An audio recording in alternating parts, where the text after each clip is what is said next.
Un monde très complexe. Monde politique, c'est encore pire. On essaie de comprendre.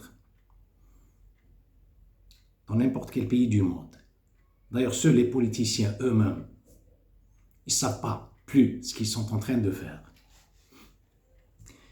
Si vous voulez comprendre comment une nation, comment le monde politique d'une nation, comment le monde politique, économique, social, psychologique et tout ça, allez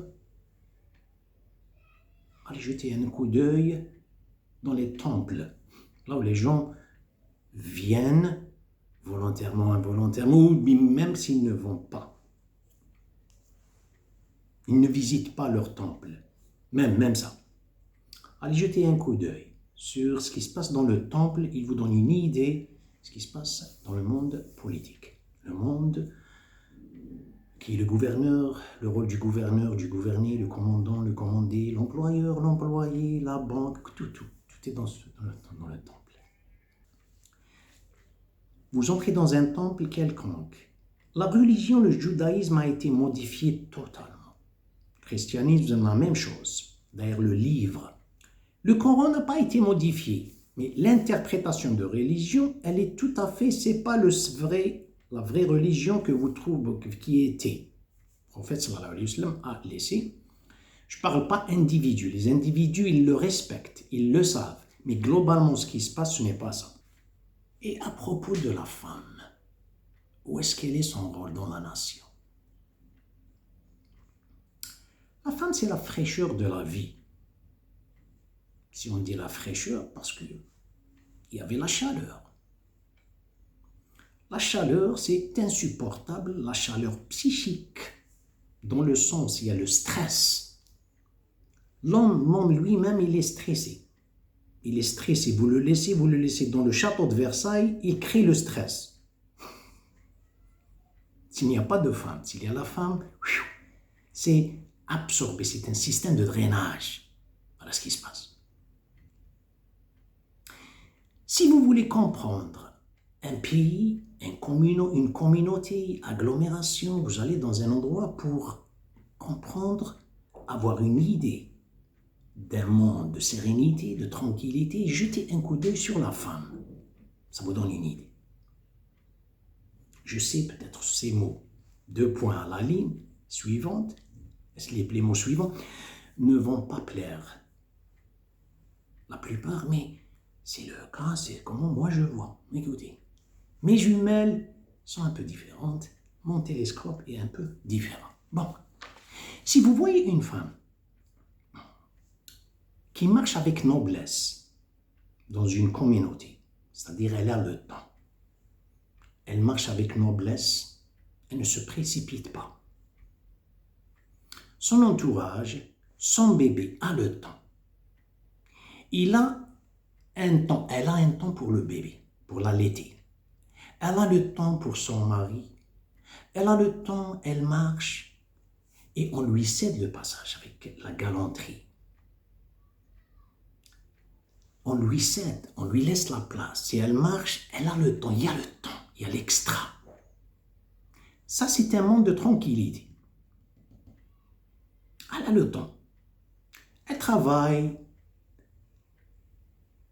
Ou bien elle est, je ne sais pas, elle a par exemple une compagnie qui est la sienne, mais elle a le temps, il y a le temps. C'est-à-dire, il y a el baraka dans le temps. Dieu a décrit ça dans un verset, chapitre Rome, le verset 21, il a dit, et parmi les indications, les signes, une indication, le panneau vous indique quelque chose, les signes qui vous mènent vers Dieu. Le signe, ce n'est pas pour lui, pour le panneau, le signe, l'indication, il vous indique quelque chose. Il a dit, min ayatihi, c'est-à-dire les indications, les signes, qui vous mène vers Dieu, c'est qu'il a créé une autre créature de vous pour que vous trouviez une tranquillité, une sérénité. Elle est féminine, avec sa pudeur, qui est responsable de cette pudeur, c'est l'homme qui est responsable de cette pudeur. Il protège sa pudeur, sa féminité. Il fait face aux obstacles dans la vie, des choses complexes dans la vie, mais lorsqu'il pour filtrer et donner la douceur à la femme. Si vous allez dans un endroit, dans une nation, une communauté, vous trouvez les femmes de cette façon, campez, vous faites votre tente, c'est-à-dire, vous avez déjà une idée. Maintenant, c'est à vous d'aller choisir. Vous voulez avoir Leila ou Esmeralda ou Cléopâtre, c'est un autre sujet. Ok. Si vous voyez la femme, elle n'a pas, vous allez dans une autre place, vous voyez la femme qui n'a pas de temps, elle se précipite, elle court. Les heures de pointe, on la pousse. Elle mange son sandwich, son casse-croûte dans un bus. Elle boit son café dans un train et elle se maquille dans le métro. Méfiez-vous. Avant de dire quelque chose, je ne suis pas en train de la blâmer. C'est l'homme et c'est le système qui est sans pitié civilisé. Civilisé. Civilisé sans pitié. Peut-être de sans pitié. Voilà ce qui se passe. Méfiez-vous, il n'y a pas de tranquillité. Dans cette agglomération, dans cette communauté, il n'y a pas de sérénité, il n'y a pas de sakina. Ça n'existe pas. Ce qu'il y a le rapport sexuel, ça c'est l'abondance, il y a tout, partout. Ne vous en faites pas. Mais qu'est-ce que c'est que ça? Ça c'est des organes. C'est pas un manque de sérénité. Méfiez-vous. Je ne suis pas en train de blâmer, c'est le système qui a fait d'elle un élément de production, qui a créé une société de production, une société qui est faite pour produire, elle n'est pas faite pour penser, pour trouver de sérénité et tout ça. Acheter, consommer et s'endetter. Maintenant, revenons au temple. Le temple, quand vous allez dans le temple, le sérieux dans le temple, c'est le reflet du sérieux dans le temple et dehors. Vous allez dire, écoutez, moi je suis un athée. Je ne suis même pas au temple. Vous êtes né dans une société chrétienne, juive, multi-religion. Vous avez un sacré quelconque qui vous contrôle sans que vous le sachiez. S'il n'y a pas de sacré, c'est votre sacré. Vous êtes le Dieu de soi-même. Ça, c'est le pire des dieux.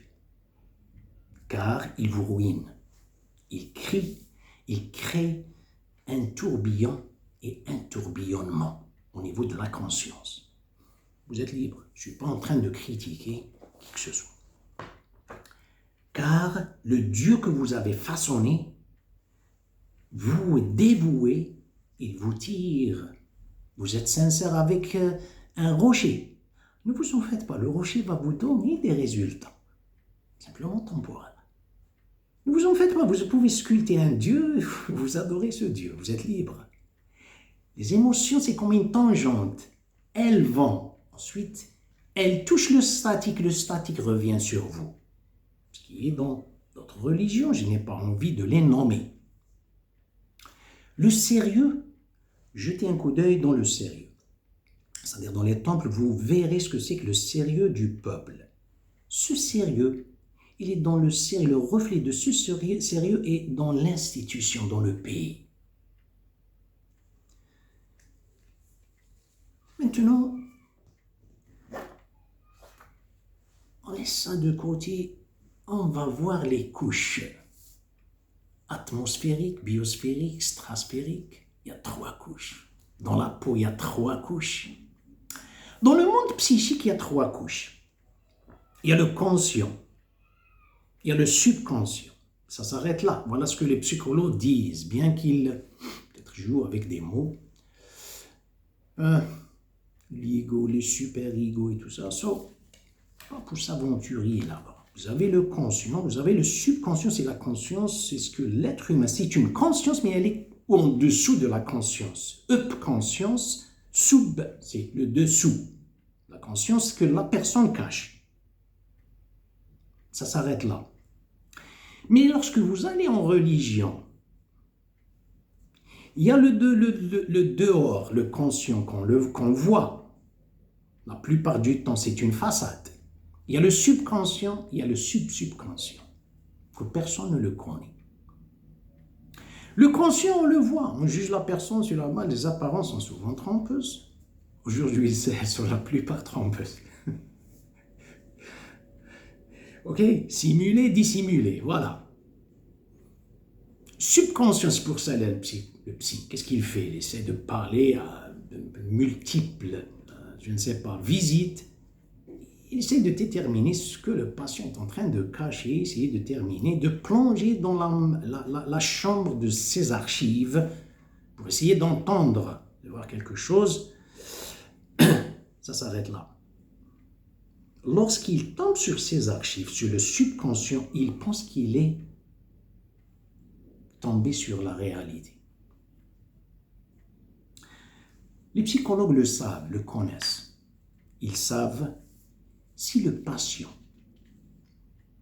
s'est endoctriné avec les mensonges, il n'est plus au courant de ces mensonges. Même si vous l'hypnotisez, vous le mettez sous un hypnotisme quelconque, ce qu'il va vous dire, il va vous dire ce qu'il avait déjà, s'est endoctriné lui-même d'absorber, d'accepter, ensuite il le divulgue pendant son inconscience et vous pensez que c'est une réalité. Ce n'est pas une réalité. Personne ne la connaît.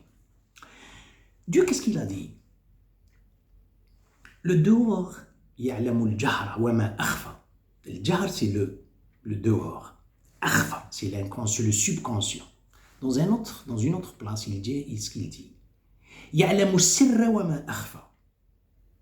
السر, c'est ce que les gens cachent, c'est le subconscient. Akhfa, ici, les gens ne le connaissent pas, surtout ceux qui ne font pas face à une réalité. Ils ne l'acceptent pas. Il y avait un compagnon qui est venu parler au prophète pour le questionner à propos du mal, ash-sharr, et non, à propos de ça. Qu'est-ce qu'il lui a répondu? À l'état normal, avant d'être subi par une doctrine quelconque, par un gouvernement, par ce qui se passe aujourd'hui, le monde entier a un dénominateur commun pour partager ce qui est bon, ce qui est mauvais.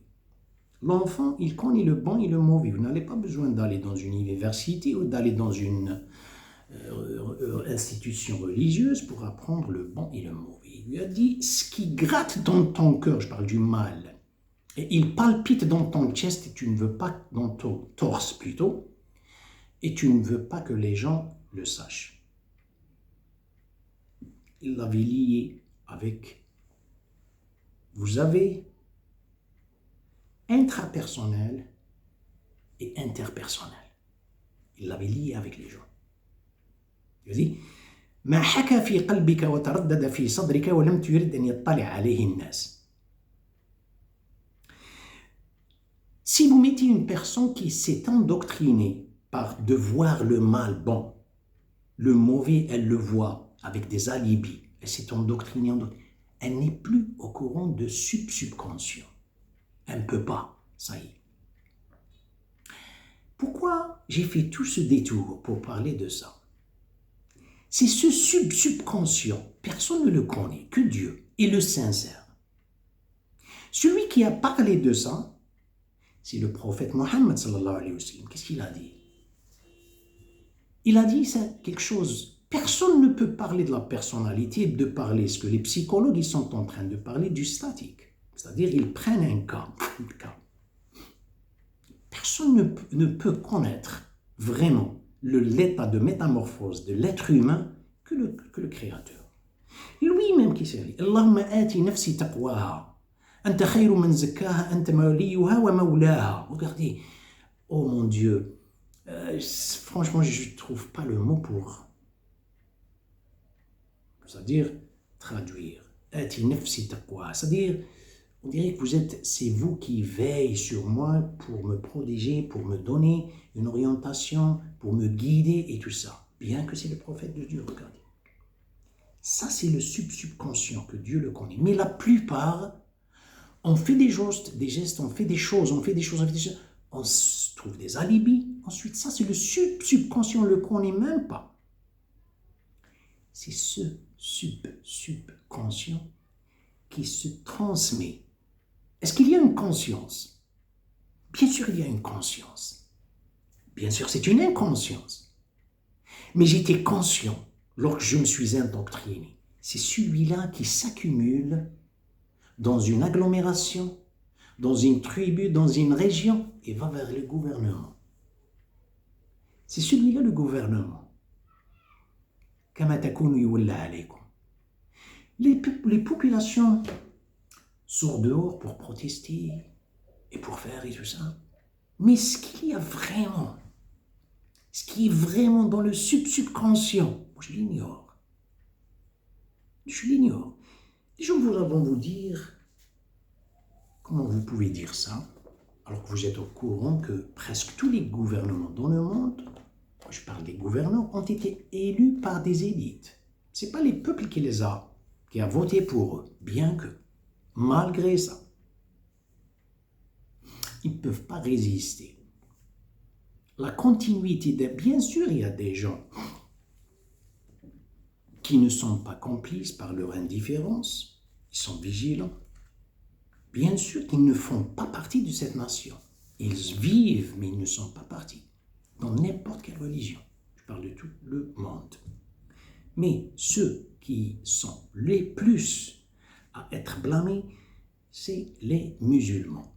Pourquoi? Car la conscience universelle a été offerte à eux.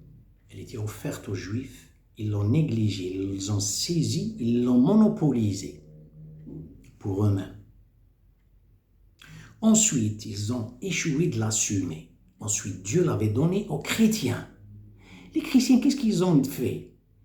Ils ont créé une mort de crucifixion pour prendre la responsabilité de ces responsabilités. Et ils ont laissé une conscience. Et en voici les musulmans, ni l'un ni l'autre. Cette conscience, il y a le désistement d'une conscience qui va vers une institution que moi, je ne respecte même pas.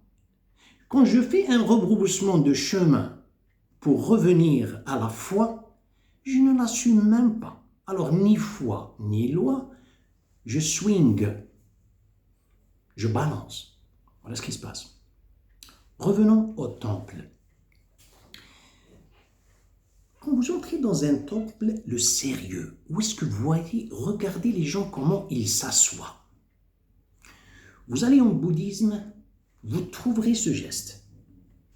Et les jambes croisées à Murabba.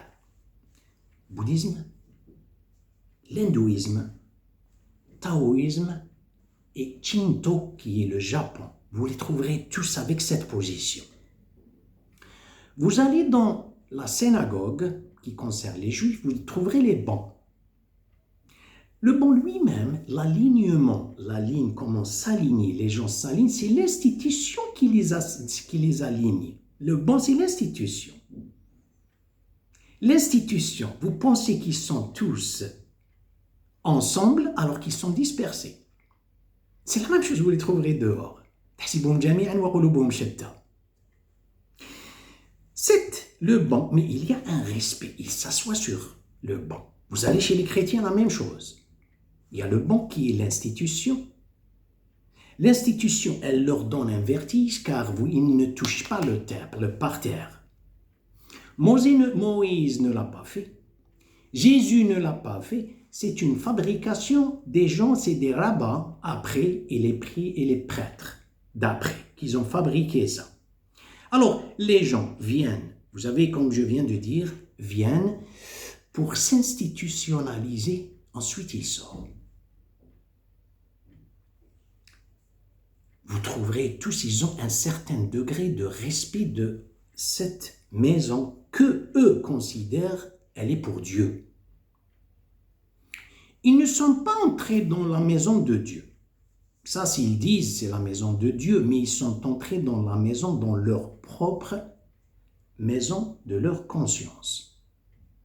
Car la maison de Dieu, quand vous sortez de la maison de Dieu, elle vous donne un résultat d'universalité.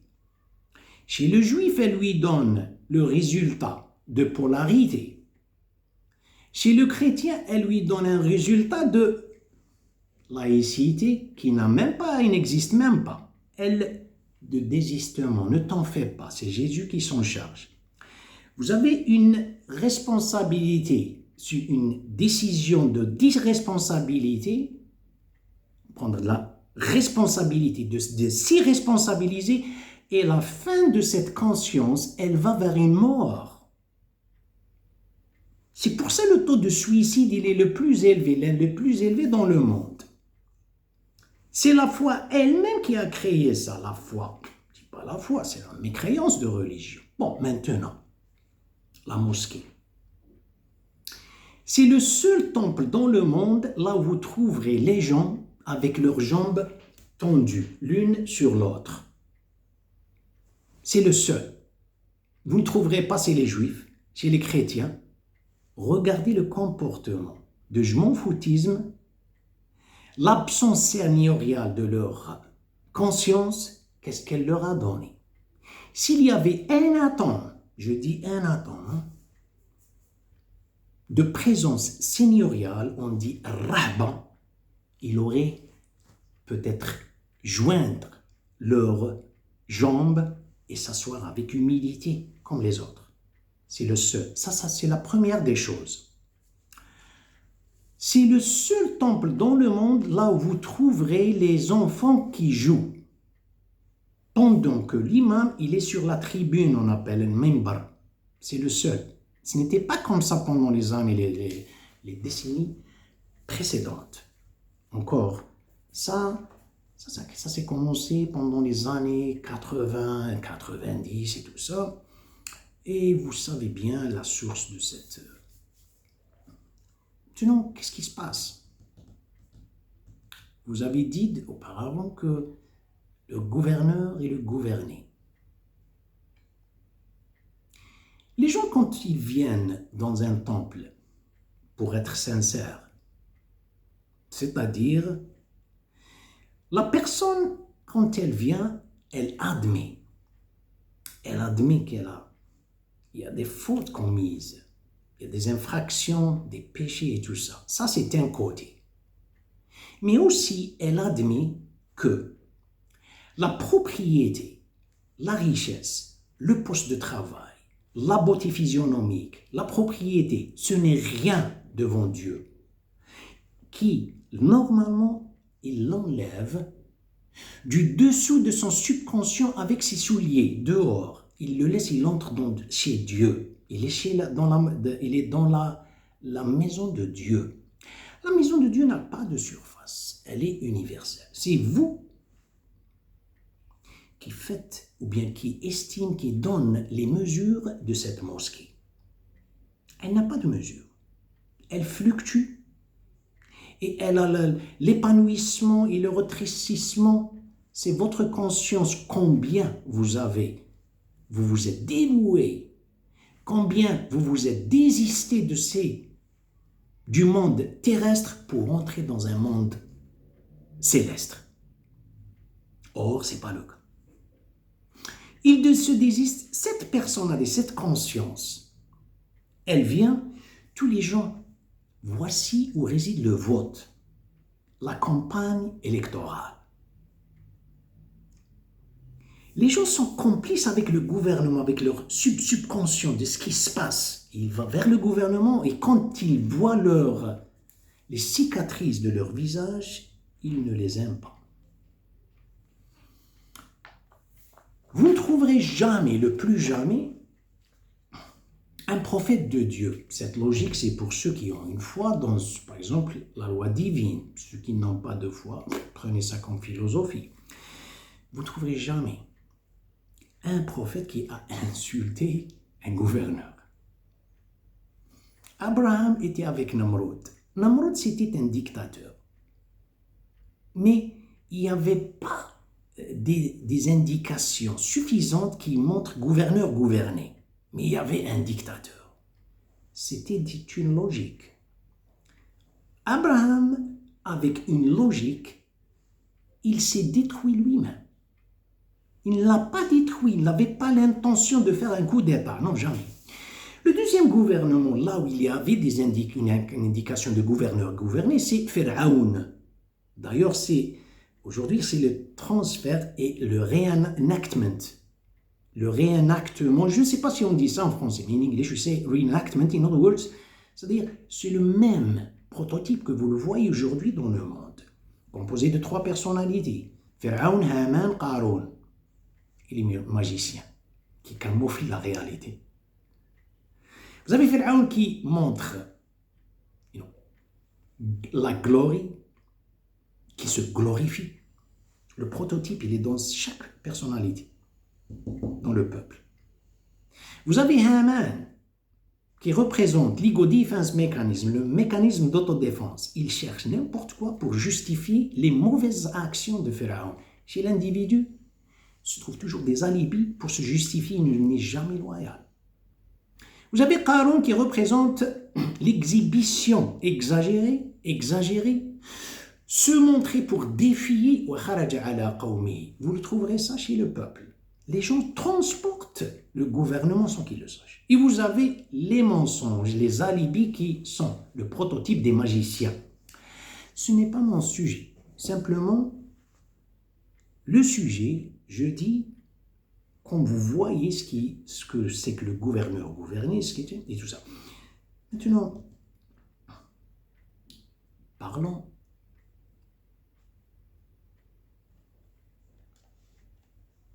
du gouverneur.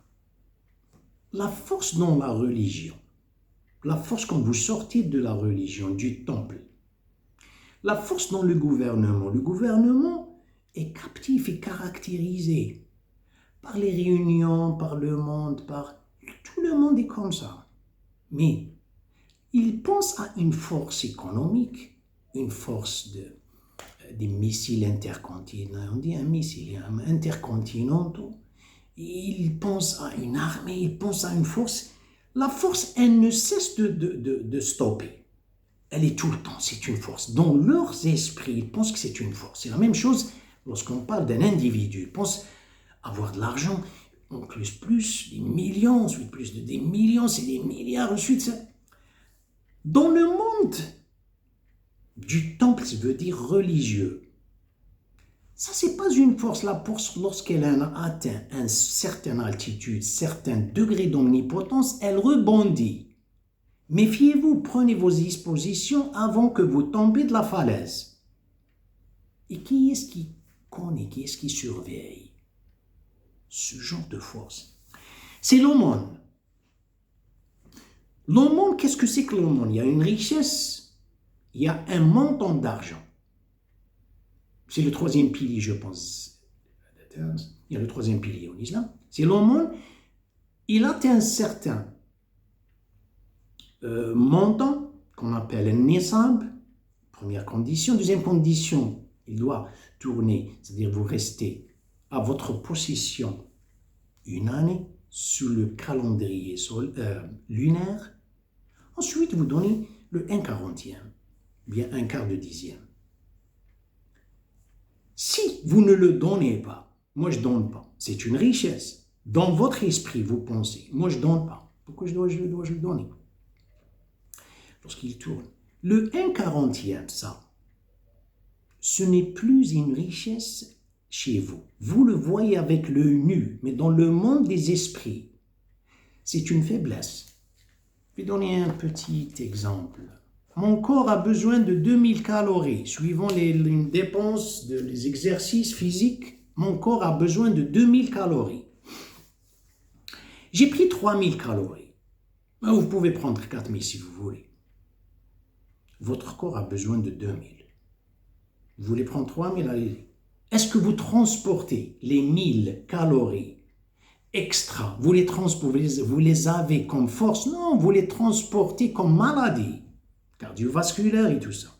D'ailleurs, les 1000 calories vont déranger les 2000 calories Et les vélocités intestinales ne peuvent pas faire leur travail pour absorber vraiment les vitamines voulues pour le corps, pour combler le vide dans le corps. Vous savez ce que je veux dire? Vous les transportez comme une maladie. Si on parle de l'hormone, ce montant, vous allez le transporter, c'est une faiblesse, alors prenez vos dispositions. La force, lorsqu'elle monte vers la vallée, on a les collines et on a la montagne. Lorsque la force physique, économique, si elle ne descend pas pour se disperser, elle gagne plus de force. Si elle ne fait pas ça, elle va collapser, elle va périr. Et personne ne connaît ça. Mais est-ce qu'il se passe? Cela se passe dans un pays musulman. Il y a des gens c'est des gens nobles. C'est des riches, très généreux, nobles. Et j'ai vu des gens chrétiens, ils ne font pas ça au nom de l'islam, mais ils pensent à une charité. J'ai vu des gens, je dis ce que j'ai vu. Je ne suis pas en train d'exclure ou de pointer mon doigt. C'est des riches qui donnent. Mais le calcul. Maintenant, cette force, qu'est-ce qu'elle fait? Disparité entre riches et pauvres. Vous parlez du temple, vous parlez de... Justement, non, je ne sors pas du sujet. Le riche, quand il vient, il admet cette force qui devient, c'est une force, le volume entre, regardez le triangle vers le pauvre, c'est là où il y a, la nation, elle exerce ses émotions.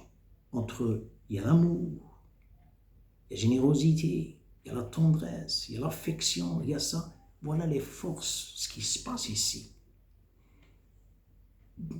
Vous saisissez ce que je veux dire? Il admet ça. Il l'admet avec son cerveau. Ensuite, c'est une pratique. Gouverneur, gouverné. Quand les gens viennent dans la mosquée pour prier derrière l'imam, le prophète a dit que l'imam, vous devez le suivre. Vous devez le suivre. Vous êtes ici derrière lui, vous devez le suivre. Et l'imam, qui est-ce qu'il suit? Il suit qui? Il suit le plus faible dans la mosquée. Regardez la force. La force, elle ne va pas à la conscience. On est ici avec Dieu et derrière lui. Cette conscience, cette force elle réside dans la conscience, elle revient au plus faible dans la mosquée. Regardez ce qui se passe aujourd'hui. Parce qu'on est en train de parler du temple, Le temple, c'est un reflet de ce qui se passe dans le monde dehors. Le responsable n'a aucune idée du point faible. Un simple employé, je ne parle pas ni aucun. L'imam, il n'a aucune idée. Il est responsable, il est complice d'un désastre qu'il ignore.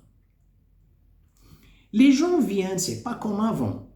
Tout le monde souffre des articulations et le dos. Ils ne peuvent pas. Il est là, avec son serment, il est là. C'est parce qu'ils ne sentent pas sentir, il n'y a pas d'empathie. L'empathie, c'est que vous sentez ce que le plus faible sent. Lui, il ne le sent pas. Les gens, pourquoi ils restent dehors? Ils ne veulent pas entrer. Avec un dégoût, peut-être sont responsables. Bon, mais il ne faut pas les blâmer, attention. Les gens qui sont en train de faire des chaises, si vous savez que c'est à cause de vous, pourquoi ne pas essayer de mettre cette prière, ou bien le serment du Jumu'ah souple, flexible, 5-10 minutes, et laissez les gens. Les gens vous aiment.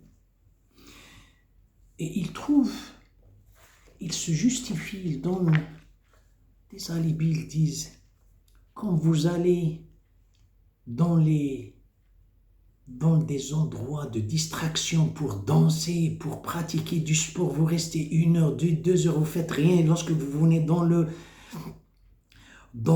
maison de Dieu, avec un dégoût. Écoutez, ça c'est pas une logique. Ça c'est une logique illogique. inconscient, quelqu'un qui est conscient, n'exprime jamais ce genre de choses. Dieu vous a dit, essayez d'être souple. وَإِنْ أَحَدٌ مِّنَ الْمُشْرِكِينَ اسْتَجَارَكَ فَأَجِرْهُ حَتَّى يَسْمَعَ كَلَامَ اللَّهِ. Si un des polythéistes, quelqu'un qui est en dehors de la religion, a demandé d'être votre voisin, ou bien il a demandé un refuge politique, ou bien Dieu lui a dit, donnez-lui cette opportunité, cette chance pour qu'il entende les mots de Dieu, mais pas vos mots. C'est qui veut dire, n'essayez pas d'être une interruption. Les gens sont malades. Les gens essayez de faire souple. Sa prière, on dirait qu'il fait la prière de l'éclipse. Il y a une prière de l'éclipse que vous devez réciter sur Al-Baqarah, Ali Imran, ils la connaissent, on dirait. Il est là. Il y a des gens vieux qui ne peuvent pas contrôler leurs ablutions. Il y a des gens qui ne peuvent pas se contrôler. Il y a des gens qui sont... Il est là. Il n'a pas de contact avec le point le plus faible dans la mosquée. Il est lui-même. Maintenant, le fil. Hier, j'ai fait une vidéo. Je parlais du fil. Lorsque Dieu a parlé, et le prophète sallallahu alayhi wa sallam a parlé de l'alignement des fidèles, de s'aligner. Al-irada, c'est-à-dire l'effort de chaque individu pour s'aligner par rapport à son frère qui est de la droite et pour un autre fidèle qui est à gauche. Vous avez le riche qui va côtoyer le pauvre. Vous avez le fort qui va côtoyer le faible. Vous avez le malade qui va côtoyer qui est en bonne santé, le vieux avec... Vous savez, ce genre d'assemblement, c'est ça sans rancune. Les gens, regardez comment ils sont. Il n'y a pas cette aimabilité, cette camaraderie. Il n'y a pas ça. C'est les juifs, chez les chrétiens, c'est l'institution des bancs. Ils s'assoient sur une institution. Il y a un alignement, mais c'est l'institution. Chez le musulman, il y a le fil, c'est l'institution. Si vous mettez par exemple une vidéo et vous leur parlez des élites qui contrôlent les gouvernements, bien que c'est vrai, vous allez trouver des centaines, des milliers et des dizaines de milliers, si ce n'est pas des centaines de milliers, des adhérents et des vues. Mais donnez une petite vidéo de 15 minutes pour responsabiliser les gens. Vous avez 10 personnes, ça s'arrête là. 10, 15. Mon ami, ma amie, c'est bon. Pourquoi? Parce que l'humanité, les populations veulent voir le spectacle de changement. Ce n'est pas le changement. Non, le changement doit être à partir de subconscient. Attention, c'est un effort. Le changement, ce n'est pas dans le monde objectif, c'est dans le monde psychique. L'alignement, il n'y a pas d'effort individuel. Au lieu la personne, quand elle vient, il n'y a pas de traçage, on ne voit rien. C'est eux qui créent la trace. Où est-ce qu'elle est sa trace? Elle est dans leur cerveau. C'est eux. Ils se commandent. Or, les musulmans veulent être commandés et ils protestent. Dawla wa hukkamuna, mon Dieu. Dans la mosquée elle-même, vous ne pouvez pas faire une ligne. Ils ne peuvent même pas s'aligner. Il y a l'artificiel. Et l'imam comme lui, il a appris la récitation sur mes cahiers d'écolier, sur mon pupitre et les arbres, sur le sable et sur la neige, j'écris ton nom. Franchement, moi j'ai appris, j'étais un gosse. Je ne savais pas, c'était pour moi une récitation. Ensuite, j'ai su qu'on parle de la liberté. Lui, il répète, il n'est même pas au courant de ce qu'il est en train de dire. Dieu va disperser, c'est une répercussion qui est la vôtre, c'est pas Dieu qui va la faire. À cause de non-alignement ou bien de l'alignement artificiel. J'ai mentionné hier à propos de ça, j'ai oublié de parler des compagnons du prophète. Le rôle du gouverneur, c'est la portée de ses yeux de voir la mosquée avant de tourner vers Dieu, s'assurer que tous les fidèles sont alignés. Abu Bakr, il était très vigilant envers Omar ibn Khattab, il marche dans les rangées. Comment ça se fait? Vous pensez qu'il leur est échappé de penser à un traçage? Le traçage lui-même, les gens dans la mosquée, ils cherchent l'élite qui va les diriger. L'élite de dehors. Ils cherchent quelle élite qui contrôle le gouvernement, alors que eux-mêmes s'y responsabilisent. Je pense que ça suffit. J'ai trop parlé. Écoutez, c'est toujours un plaisir. Je vous remercie infiniment. Et à la prochaine.